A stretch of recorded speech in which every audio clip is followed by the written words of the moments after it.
ನಮಸ್ಕಾರ ಎಲ್ಲರಿಗೂ. ನಾನು ನಿಮ್ಮ ಪ್ರೀತಿಯ ರಾಯಚೂರು ಹುಡುಗಿ. ತಮಗೆಲ್ಲರಿಗೂ ಅಮ್ಮನ ಅಡುಗೆ ಮನೆ ಕಾರ್ಯಕ್ರಮಕ್ಕೆ ಹೃದಯಪೂರ್ವಕ ಸ್ವಾಗತ.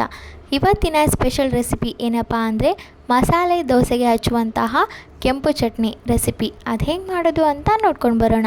ಮೊದಲಿಗೆ ನಾನಿಲ್ಲಿ ಒಂದು ಮಿಕ್ಸಿ ಜಾರ್ನ ತೊಗೊಂಡಿದ್ದೀನಿ. ಆ ಜಾರ್ಗೆ 8ರಿಂದ 10 ಕೆಂಪು ಮೆಣಸಿನ್ಕಾಯಿನ ತೊಗೊಂಡು ಅದನ್ನು ಅಡ್ಡಡ್ಡವಾಗಿ ಹೆಚ್ಕೊಂಡು ಹಾಕ್ಕೊಂಡಿದ್ದೀನಿ.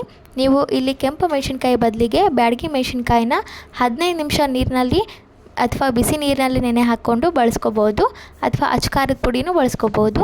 ಅದೇ ರೀತಿಯಾಗಿ 2 ಗಡ್ಡೆ ಬೆಳ್ಳುಳ್ಳಿ ಸಹ ಸಿಪ್ಪೆ ತೆಗೆದು ಆ ಎಸಳುಗಳನ್ನು ತೊಗೊಂಡಿದ್ದೀನಿ. ಅದಾದಮೇಲೆ ಇದಕ್ಕೆ ರುಚಿಗೆ ತಕ್ಕಷ್ಟು ಉಪ್ಪು, ಖಾರದ ಅನ್ವಯ ಖಾರದ ಪುಡಿನ ಹಾಗೆ ಸ್ವಲ್ಪ ಜೀರಿಗೆನ ಹಾಕ್ಕೊಂಡು ಅದನ್ನು ನುಣ್ಣಗೆ ರುಬ್ಕೋಬೇಕು. ಇದ್ರ ಜೊತೆಗೆ ನೀವು ಹುಣಸೆ ಎಲೆ ಅಥವಾ ಬೆಲ್ಲ ಕೂಡ ಯೂಸ್ ಮಾಡ್ಕೋಬೋದು, ಅದನ್ನು ಸಖತ್ ಟೇಸ್ಟ್ ಕೊಡುತ್ತೆ. ನಾನಿಲ್ಲಿ ಅವೆರಡನ್ನೂ ಬಳಕೆ ಮಾಡ್ಕೊಂಡಿಲ್ಲ.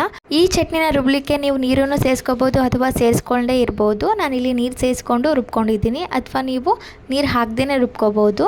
ಆವಾಗ ಸ್ವಲ್ಪ ಎಣ್ಣೆನ ಹಾಕಿ ಅದ್ರ ಮೇಲೆ ಚಟ್ನಿ ಹಾಕಿ ಅದನ್ನು ಸವರ್ಕೋಬೇಕಾಗುತ್ತೆ. ಈ ಚಟ್ನಿನ ನೀವು ಏನಿಲ್ಲ ಅಂದರೆ 20ರಿಂದ 30 ದಿನಗಳವರೆಗೆ ಸ್ಟೋರ್ ಮಾಡ್ಕೋಬೋದು, ಅಂದರೆ 1 ತಿಂಗಳವರೆಗೂ ಸ್ಟೋರ್ ಮಾಡ್ಕೋಬೋದು.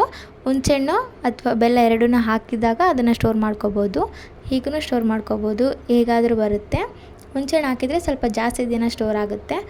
ಅದಾದಮೇಲೆ ನಾನಿಲ್ಲಿ ದೋಸೆಗೆ ಹಾಕ್ಕೊಂಡು ಅದರ ಮೇಲೆ ಎಣ್ಣೆನ ಹಾಕಿ ಇವಾಗ ಏನು ನಾವು ಮಸಾಲ ಪ್ರಿಪೇರ್ ಮಾಡ್ಕೊಂಡಿದ್ವಲ್ಲ ಆ ಮಸಾಲಾನ ಹಚ್ಚಿ ಅದನ್ನು ಸವರ್ಕೊತಾ ಇದ್ದೀನಿ. ಇದು ತುಂಬಾ ಸಖತ್ತಾಗಿರುತ್ತೆ, ಸೇಮ್ ಹೋಟೆಲ್ ಸ್ಟೈಲಲ್ಲಿ ಮಾಡ್ತಿರೋದು. ನೋಡಿ, ದೋಸೆಗೆ ಎಲ್ಲನೂ ಸವರ್ಕೊಂಡ್ಮೇಲೆ ಅದನ್ನು ಚೆನ್ನಾಗಿ ಬೇಯಿಸ್ಕೋಬೇಕು. ಮೀಡಿಯಮ್ ಫ್ಲೇಮಲ್ಲಿಟ್ಟು ಬೇಯಿಸ್ಕೊಂಡ್ರೆ ಚೆನ್ನಾಗಿ ಕ್ರಿಸ್ಪಿಯಾಗಿ ಬರುತ್ತೆ.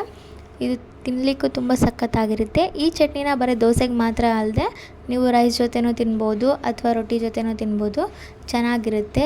ಅನ್ನ, ತುಪ್ಪ ಮತ್ತು ಈ ಚಟ್ನಿ ಹಾಕ್ಕೊಂಡು ತಿಂದರೆ ಸಖತ್ತಾಗಿರುತ್ತೆ.